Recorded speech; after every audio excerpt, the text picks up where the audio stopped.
আপনি ফেসবুকে দুটো সেটিংস এখনই বন্ধ করেন। আপনি যদি ফেসবুকের এই দুটো সেটিংস বন্ধ না করেন তাহলে কিন্তু আপনি সমাজের কাছে কখনো মুখ দেখাতে পারবেন না।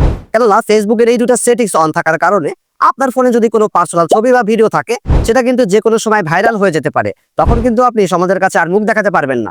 তো ফেসবুকের সেই দুটো সেটিংস আপনারা কিভাবে বন্ধ করবেন আজকের ভিডিওতে আমি সেটাই দেখাবো। ভিডিওটা কিন্তু অনেক গুরুত্বপূর্ণ হতে চলেছে। অবশ্যই ভিডিওটি শেয়ার করে সবাইকে দেখার সুযোগ করে দিবেন যাতে সবাই সতর্ক হতে পারে। এজন্য ফেসবুক ওপেন করে এর প্রোফাইল আইকনের উপর ট্যাপ করবেন, দেন এই সেটিংস আইকনের উপর ট্যাপ করবেন, দেন একটু নিচের দিকে স্ক্রল করলে দেখতে পারবেন ডিভাইস পারমিশন নামে একটি অপশন, জাস্ট এর উপর ট্যাপ করবেন। দেন একেবারে নিচে ফটোস এন্ড ভিডিওস নামে একটি অপশন আছে, জাস্ট এর উপর ট্যাপ করবেন। দেন এখান থেকে আপডেট সেটিংস এর উপর ট্যাপ করবেন, দেন ওপেন ডিভাইস সেটিংস এর উপর ট্যাপ করবেন। এরপর এখান থেকে পারমিশনের উপর ট্যাপ করবেন, দেন একটু নিচের দিকে স্ক্রল করলে দেখতে পারবেন ফটোস এন্ড ভিডিওস নামে একটি অপশন, জাস্ট এর উপর ট্যাপ করবেন। এখানে দেখুন অলওয়েজ অ্যালাউ অল এটা সিলেক্ট করা হয়েছে, আপনারা জাস্ট ডোন্ট অ্যালাউ এটা সিলেক্ট করে দিবেন। দেন একবার ব্যাক বাটনে ক্লিক করে এই ক্যামেরার উপর ট্যাপ করবেন, দেন এটাও ডোন্ট অ্যালাউ সিলেক্ট করে দিবেন। এই দুইটা সেটিংস ডোন্ট অ্যালাউ করে দিলে আপনাদের ফোন গ্যালারিতে যত পার্সোনাল ছবি ভিডিওই থাকুক না কেন আপনার পারমিশন ছাড়া ফেসবুক কখনোই নিতে পারবে না।